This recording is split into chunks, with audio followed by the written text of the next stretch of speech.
مولاي صل وسلم دائما أبدا على حبيبك خير الخلق كلهم. الحمد لله رب العالمين والصلاة والسلام على سيد المرسلين. أما بعد فأعوذ بالله من الشيطان الرجيم. بسم الله الرحمن الرحيم. الصلاة والسلام عليك يا رسول الله وعلى آلك وأصحابك يا حبيب الله. الصلاة والسلام عليك يا نبي الله وعلى آلك وأصحابك يا نور الله. شیخ شریعت و طریقت آفتاب قادریت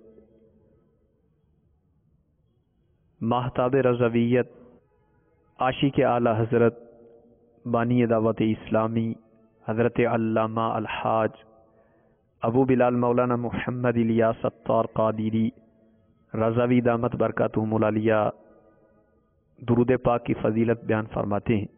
شہنشاہ خوش خصال پیکر حسن و جمال دافع رنج و ملال بے مثل و بے مثال سیدہ طیبہ طاہرہ آمنہ کے لال صلی اللہ تعالی علیہ وسلم کا فرمان عالی شان ہے. جو شخص 10 مرتبہ صبح اور 10 مرتبہ شام مجھ پر درود پاک پڑھے اسے بروز قیامت میری شفاعت ملے گی. صلو علی الحبیب صلی اللہ تعالی علی محمد صلی اللہ تعالی علیہ وآلہ وسلم. میٹھے میٹھے اسلامی بھائیوں اور مدنی چینل کے ناظرین، مدنی چینل کے سلسلے فیضان قصیدہ بردہ شریف میں ایک مرتبہ پھر حاضر ہیں. قصیدہ بردہ شریف کی اس سے قبل 5 فصلیں اور 75 اشعار ذکر کیے جا چکے ہیں. آج کے اس سلسلے میں انشاءاللہ عز و جل قصیدہ بردہ شریف کی 6ٹھی فصل جو کہ ہجرت کے بیان میں ہے، اس فصل کے پہلے شعر سے انشاءاللہ عز و جل ہم کچھ برکتیں حاصل کریں گے. صاحب قصیدہ بردہ شریف نے اس بابرکت شعر میں رحمت دو عالم صلی اللہ تعالی علیہ وسلم کی ہجرت فرماتے ہوئے غار ثور میں قیام فرمانے کو ذکر کیا ہے. چنانچہ آپ فرماتے ہیں وما حول غار من خیر ومن کرم وکل طرف من الکفار عنہ عمی. وما اس کا مطلب ہے اور کس شان سے، ہوا احاطہ کیا، گھیر لیا. الغار اس عبارت میں ہوا کا فاعل ہے اور غار سے مراد غار ثور. من خیر فضیلتوں سے، ومن کرم اور پیاری خصلتوں سے، وکل طرف اور ہر سمت کی نظر، من الکفار سے مراد کافروں سے، اور عامی کا مطلب اندھی تھی. تو اس بابرکت شعر کا مطلب ہے کہ غار ثور نے سرکار دو عالم صلی اللہ تعالی علیہ وسلم جو کہ فضائل و کرم کا منبع ہے، تو ان فضائل و کرم کو کس شان سے ملاحظہ کیا اور کافروں کی آنکھیں اس نور کو دیکھنے سے اندھی رہیں کہ غار ثور نے تو اس منبع فضائل و کرم کی عظمتوں کے نظارے دیکھ لیے، لیکن کافروں کی آنکھیں اس جان جہاں رحمت عالمیہ صلی اللہ تعالی علیہ وسلم کے نور کو دیکھنے سے اندھی رہیں۔ میٹھے میٹھے اور پیارے اسلامی بھائیوں اور مدنی چینل کے ناظرین، غار ثور یہ مکہ معظمہ سے بہت قریب ہے اور بہت ہی عظیم الشان غار ہے کہ جس میں ہجرت مدینہ المنورہ کے موقع پر سید الاولین والآخرین صلی اللہ تعالی علیہ وسلم نے نزول اجلال فرمایا، اس میں قیام فرمایا۔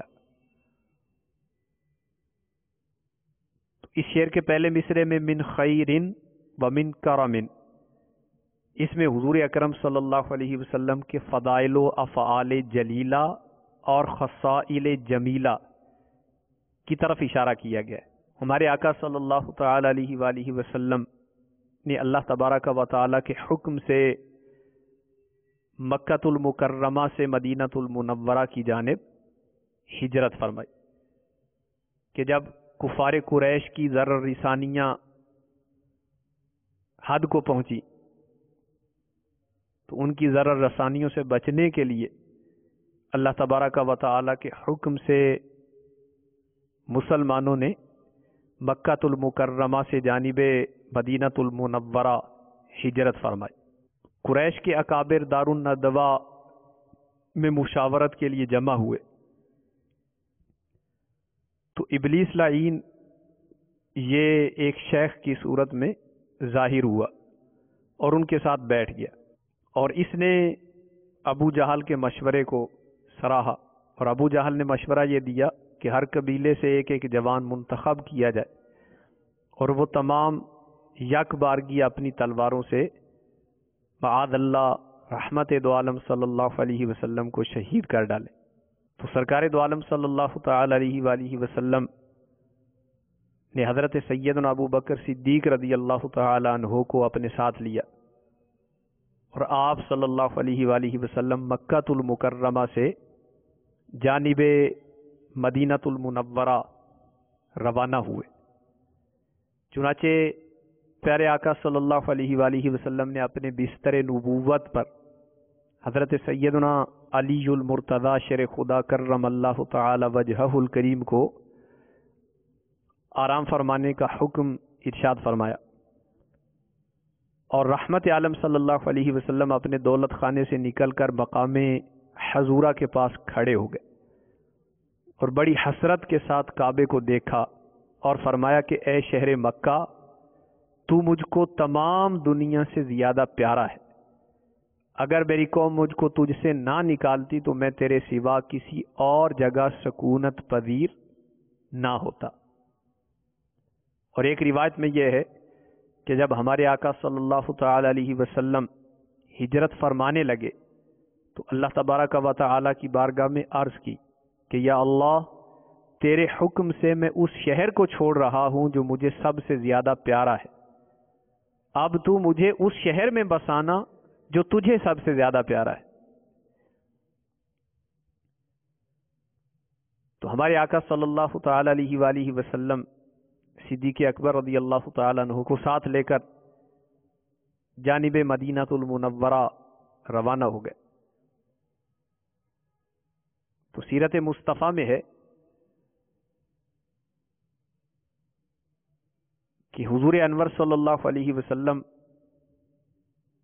کے پائے ناز زخمی ہو گئے تو حضرت سیدنا ابو بکر صدیق رضی اللہ تعالی عنہ نے آپ کو اپنے کندھوں پر سوار کر لیا، اور اس طرح خاردار جھاڑیوں اور نوکدار پتھروں والی پہاڑیوں کو روندتے ہوئے اسی رات غار ثور پہنچ گئے۔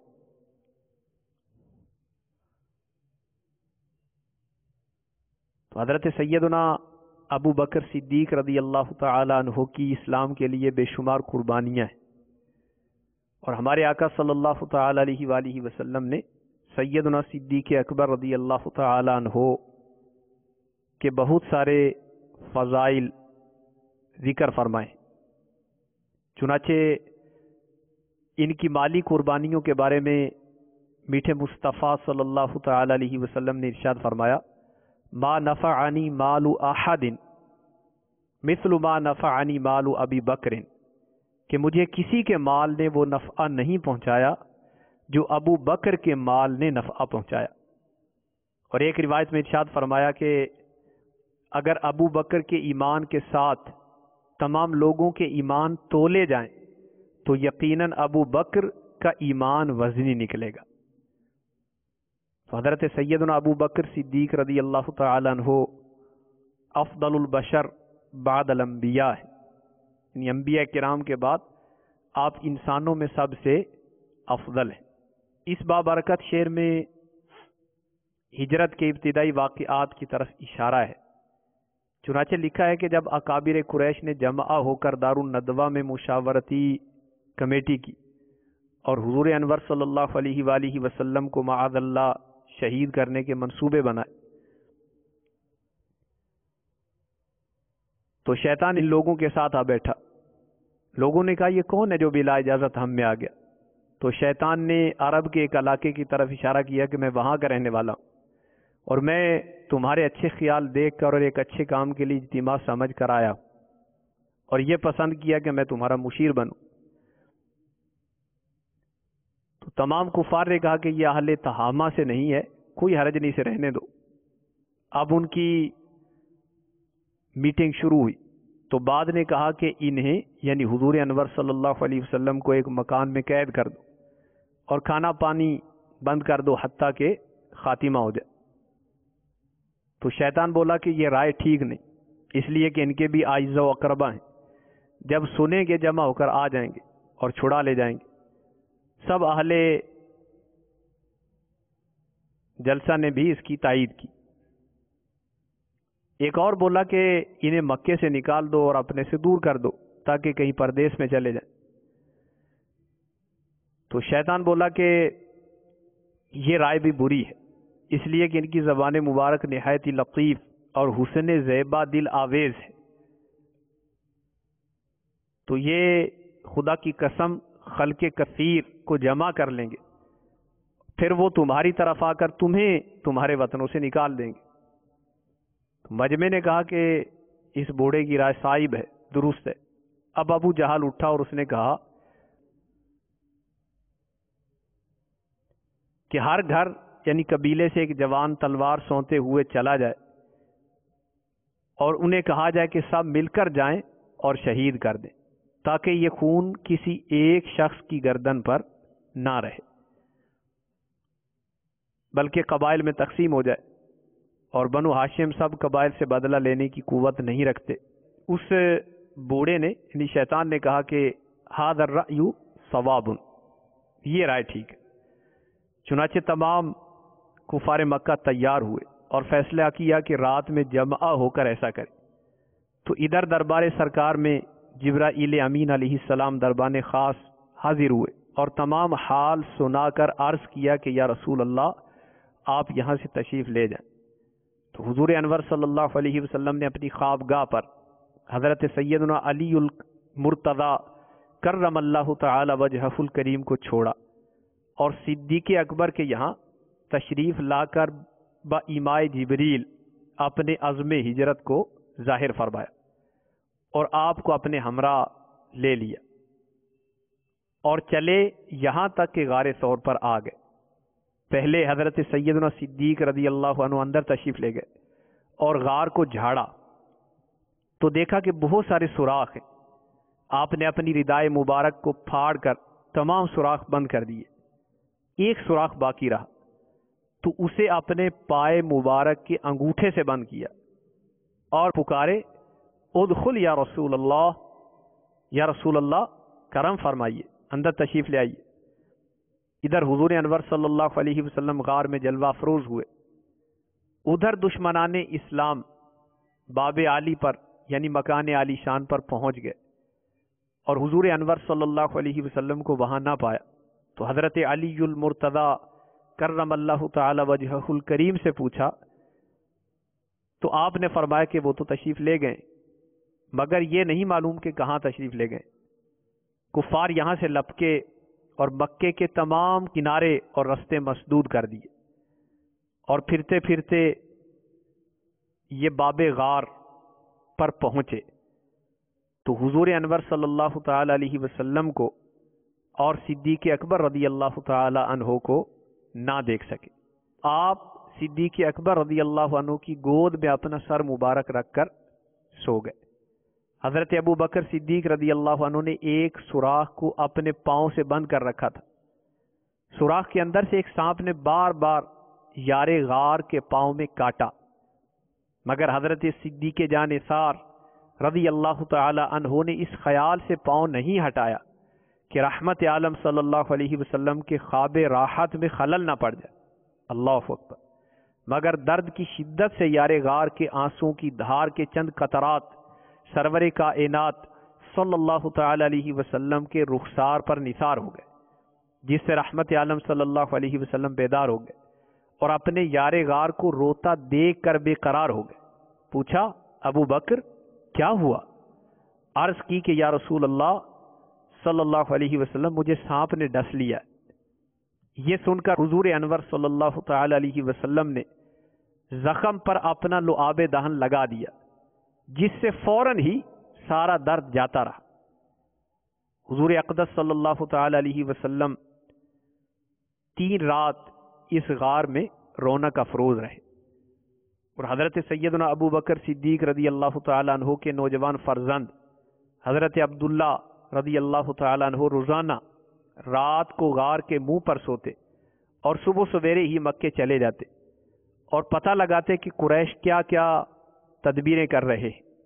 جو کچھ خبر ملتی شام کو آ کر حضور انور صلی اللہ علیہ وسلم سے عرض کر دیتے، اور حضرت سیدنا ابو بکر صدیق رضی اللہ تعالیٰ عنہ کے غلام حضرت عامر بن فہیرہ کچھ رات گئے چراگاہ سے بکریاں لے کر غار کے پاس آ جاتے، اور ان بکریوں کا دودھ دونوں عالم کے تاجدار صلی اللہ تعالی علیہ وسلم اور ان کے یار غار نوش فرما لیتے۔ حضور انور صلی اللہ علیہ وسلم تو غار ثور میں تشریف فرما ہو گئے۔ ادھر کاشان نبوت کا محاصرہ کرنے والے کفار جب صبح کو مکان میں داخل ہوئے تو بستر نبوت پر حضرت علی المرتضی رضی اللہ تعالی عنہ تھے۔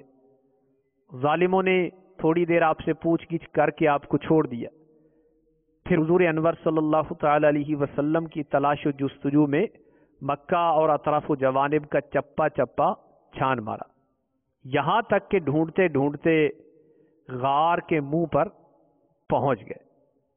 مگر غار کے منہ پر اس وقت خداوندی حفاظت کا پہرا لگا ہوا تھا، یعنی غار کے منہ پر مکڑی نے جالا تن دیا تھا اور کنارے پر کبوتری نے انڈے دے رکھے تھے۔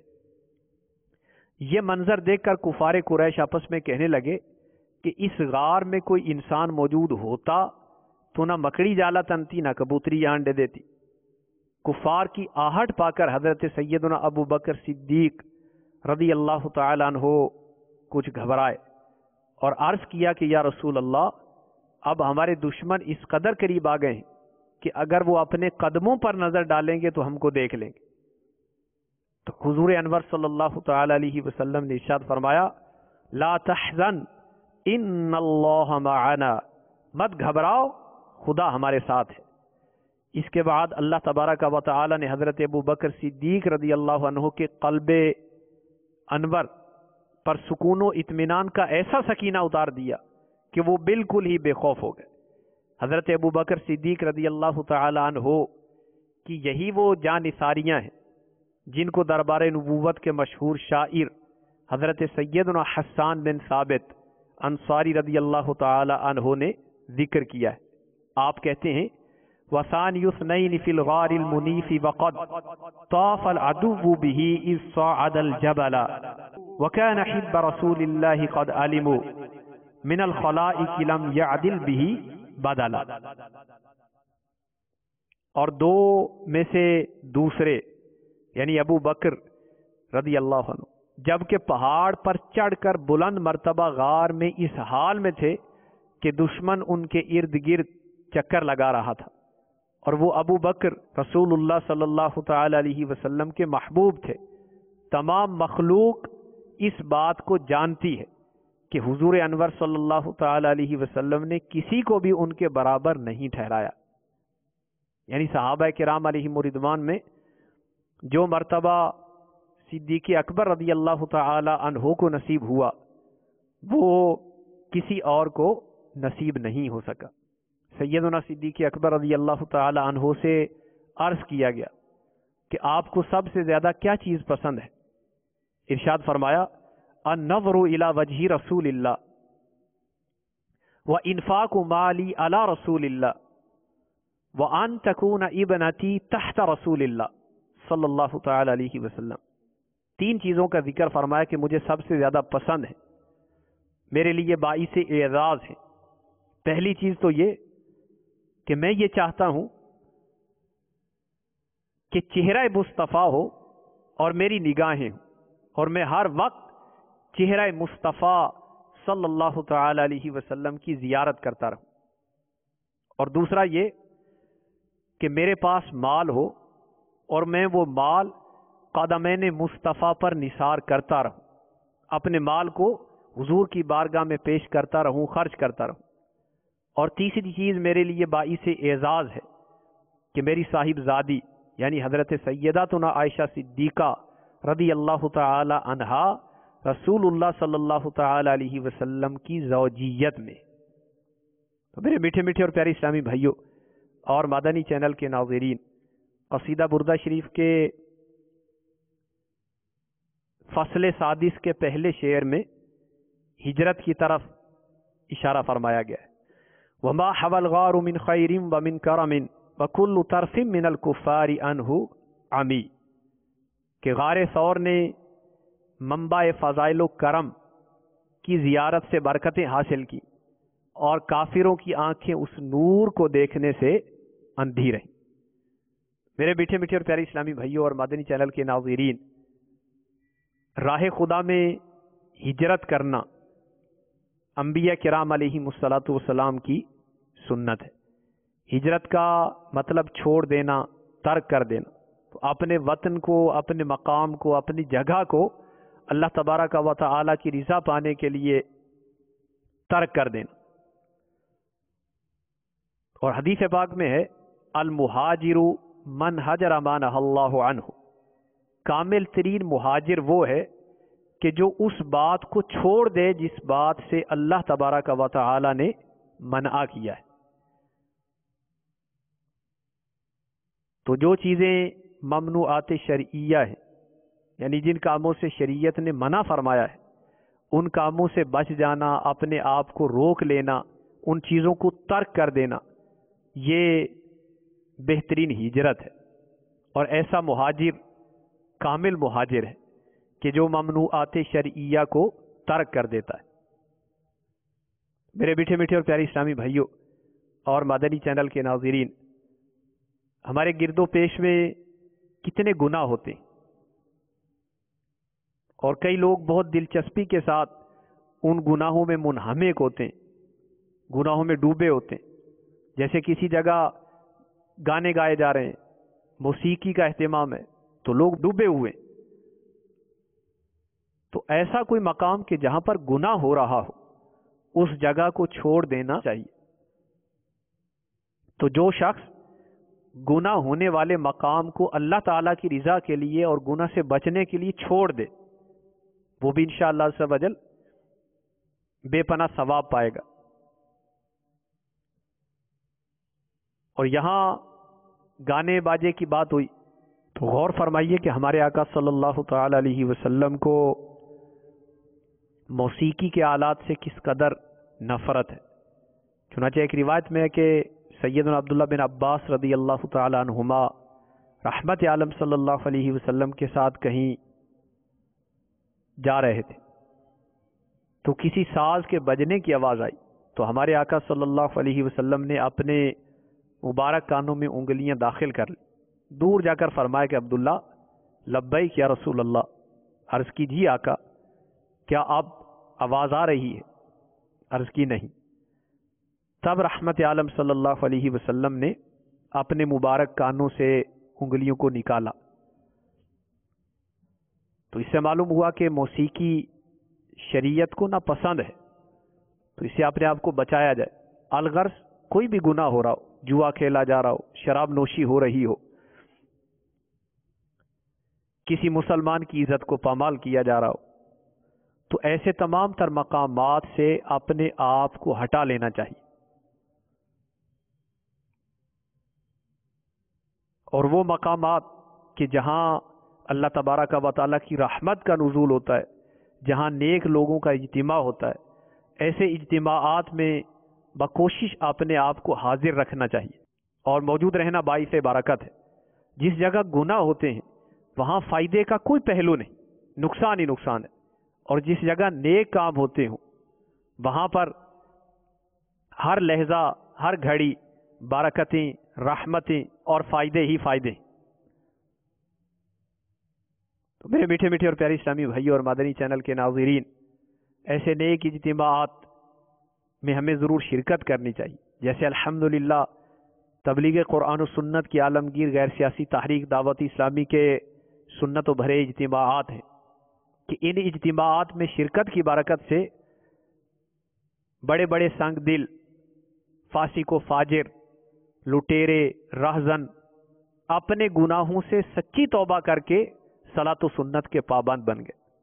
دعوت اسلامی کے اشاعتی ادارے مکتبۃ المدینہ کی 616 صفحات پر مشتمل مطبوعہ کتاب نیکی کی دعوت کے صفحہ نمبر 181 اور 82 پر یہ مدنی بہار مذکور ہے. ایک عالم صاحب جو کہ دعوت اسلامی کے مبلغ ہیں، انہوں نے بتایا کہ 1995 میں ایک شخص جس پر کم و بیش 11 ڈکیتیوں کے کیس تھے، جن میں قتل کا مقدمہ بھی شامل ہے، 1 سال جیل کی سلاخوں کے پیچھے بھی رہا تھا، محکمہ نہر میں ملازمت بھی تھی، تنخواہ 3000 تھی، مگر وہ ناجائز ذرائع سے مثلا درخت فروخت کر کے چوری کا پانی وغیرہ دے کر ماہانہ 10,000 تک کر لیتا. اس نے بڑی بڑی مونچھیں رکھی تھی، دیکھنے والے کو اس سے وحشت ہوتی. ایک روز میں نے انفرادی کوشش کرتے ہوئے اسے دعوت اسلامی کے سنت و بھرے اجتماع کی دعوت پیش کی، مگر اس نے میری دعوت ٹال دی. میں نے ہمت نہیں ہاری، وقتاً فوقتاً دعوت پیش کرتا رہا. آخر کار کم و بیش 2 سال بعد اس نے دعوت قبول کر لی اور وہ ریوالور کے ساتھ اجتماع میں شریک ہو گیا. اتفاق سے اس دن میرا ہی بیان تھا جو کہ جہنم کے عذاب کے متعلق تھا. تو جہنم کی ہولناکیوں کو سن کر سخت سردیوں کا موسم ہونے کے باوجود وہ بدماش پسینے سے شرابور ہو گیا اور بعد اجتماع وہ روتا جاتا اور کہتا جاتا، ہائے میرا کیا بنے گا، میں نے بہت سارے گناہ کیے ہیں. پھر وہ 3 دن بخار کے عالم میں رہا. اسے اپنے گناہوں کا شدت سے احساس ہو چکا تھا. اس نے توبہ کر لی اور نمازیں بھی پڑھنے لگا. دوسری جمعرات اسے پھر اجتماع میں شرکت کی سعادت ملی اور جنت کے موضوع پر بیان سن کر اس کو ڈھارس ملی. آہستہ آہستہ اس پر مدنی رنگ چڑھتا چلا گیا، یہاں تک کہ دعوت اسلامی کے مدنی ماحول سے وابستہ ہو گیا. اس نے اپنے گھر سے ٹی وی نکال باہر کیا کیونکہ اس میں صرف گناہوں بھرے چینلز ہی دیکھے جاتے تھے. اس وقت مدنی چینل شروع نہیں ہوا تھا. داڑھی اور سبز امامہ سجانے کی سعادت بھی حاصل کر لی اور یہ بیان دیتے وقت وہ دعوت اسلامی کے مدنی کاموں میں مشغول، تنظیمی طور پر صوبائی سطح پر مجلس خدام المساجد کی ذمہ داری پر فائز ہے. اگر چور ڈاکو بھی آ جائیں گے تو سدھر جائیں گے گر ملا مدنی ماحول. گناہ گارو آؤ، سیاہ گارو آؤ، گناہوں کو دے گا چھڑا مدنی ماحول. انشاءاللہ عز و جل اللہ تبارک و تعالی ہمیں بھی دعوت اسلامی کے پیارے پیارے مدنی ماحول سے وابستہ ہونے، رہنے اور وابستہ رہ کر خوب خوب نیکی کی دعوت عام کرنے کا جذبہ عطا فرمائے. آمین بجاہ النبی الامین صلی اللہ تعالی علیہ وآلہ وسلم. مولاي صل وسلم دائما أبدا على حبيبك خير الخلق